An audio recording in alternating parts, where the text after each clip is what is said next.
Russia Ukraine യുദ്ധം തുടങ്ങിയിട്ട് വർഷങ്ങൾ പിന്നിടുന്നു. യുക്രൈനെ പോലെ ദുർബലമായൊരു രാജ്യത്തെ പെട്ടെന്ന് അടിച്ചൊതുക്കാമെന്നായിരുന്നു റഷ്യൻ പ്രസിഡന്റ് പുടിൻ കരുതിയത്. എന്നാൽ ഇപ്പോഴും കൊണ്ടും കൊടുത്തും മുന്നേറുകയാണ് റഷ്യയും യുക്രൈനും. യുക്രൈൻ്റെ നട്ടെല്ല് അമേരിക്കയായിരുന്നു. ബൈഡൻ്റെ കാലത്ത് യുക്രൈനെ കൈയയച്ച് സഹായിച്ചിരുന്നു. യൂറോപ്പും യുക്രൈനൊപ്പം നിലയുറപ്പിച്ചു. ട്രംപ് അധികാരത്തിൽ വന്നതോടെ സ്ഥിതിഗതികൾ മാറിമറിഞ്ഞു. യുക്രൈനെ സഹായിക്കുന്നത് നഷ്ടക്കച്ചവടമാണെന്ന് ബിസിനസ്സുകാരൻ കൂടിയായ ട്രംപ് മനസ്സിലാക്കി. പിന്നെ ലോകം കണ്ടത് യുക്രൈനെ അമേരിക്ക കൈയൊഴിയുന്നതാണ്. നടുക്കടലിൽ മുങ്ങിത്താഴുകയാണ് യുക്രൈൻ. റഷ്യ ശക്തമായ തിരിച്ചടി നൽകി മുന്നേറുകയും ചെയ്യുന്നു. അതിനിടയിൽ റഷ്യയുമായി അടുക്കാനും ട്രംപ് ശ്രമം നടത്തി. എന്നാൽ പുടിൻ ട്രംപിൻ്റെ വലയിൽ വീണില്ല.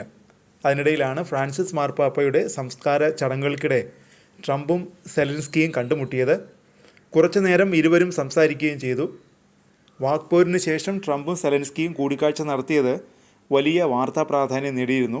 ഫ്രഞ്ച് പ്രസിഡന്റ് ഇമ്മാനുവൽ മാക്രോണിൻ്റെ സാന്നിധ്യത്തിലായിരുന്നു ട്രംപ് സെലൻസ്കി കൂടിക്കാഴ്ച. സംസ്കാര ചടങ്ങുകൾ ആരംഭിക്കുന്നതിന് തൊട്ടുമുമ്പ് മിനിറ്റുകൾ മാത്രം നീളുന്നതായിരുന്നു ആ കൂടിക്കാഴ്ച. ഇരുവരുടെയും കൂടിക്കാഴ്ച ഒരുക്കിയത് മാക്രോണാണ്. ഇതിൻ്റെ ദൃശ്യങ്ങൾ പുറത്തു വന്നു. ചരിത്രമുറങ്ങുന്ന സെൻറ്റ് പീറ്റേഴ്സ് ബസിലിക്കയ്ക്കുള്ളിൽ വെച്ചായിരുന്നു ഈ സുപ്രധാന നയതന്ത്ര കൂടിക്കാഴ്ച നടന്നത്. US പ്രസിഡന്റ് ഡൊണാൾഡ് ട്രംപും യുക്രൈൻ പ്രസിഡന്റ് വ്ളാഡിമിർ സെലൻസ്കിയും തമ്മിൽ നടത്തിയ ഹ്രസ്വമായ കൂടിക്കാഴ്ചയെ ഫലപ്രദമെന്നാണ് വിശേഷിപ്പിച്ചത്. ട്രംപിനും സെലൻസ്കിക്കുമൊപ്പം മാക്രോൺ സംസാരിച്ച് നിൽക്കുന്നതും ദൃശ്യങ്ങളിൽ കാണാം.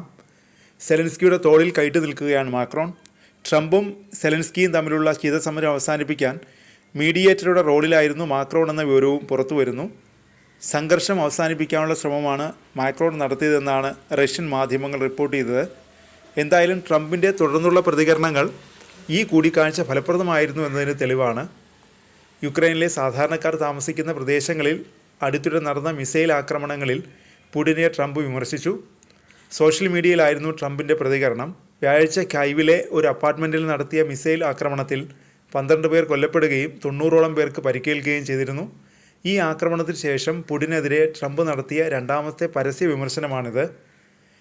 കഴിഞ്ഞ കുറച്ച് ദിവസങ്ങളായി പുടിൻ അകാരണമായി ജനവാസ മേഖലകളിലേക്കും നഗരങ്ങളിലേക്കും മിസൈലുകൾ തൊടുക്കുന്നു. യുദ്ധം നിർത്താൻ അദ്ദേഹം ആഗ്രഹിക്കുന്നില്ലായിരിക്കാം. ഉപരോധങ്ങൾ വഴി വ്യത്യസ്തമായി കൈകാര്യം ചെയ്യേണ്ടി വരുമെന്ന് എനിക്ക് തോന്നുന്നു. ഒട്ടേറെ ആളുകൾ മരിക്കുന്നു.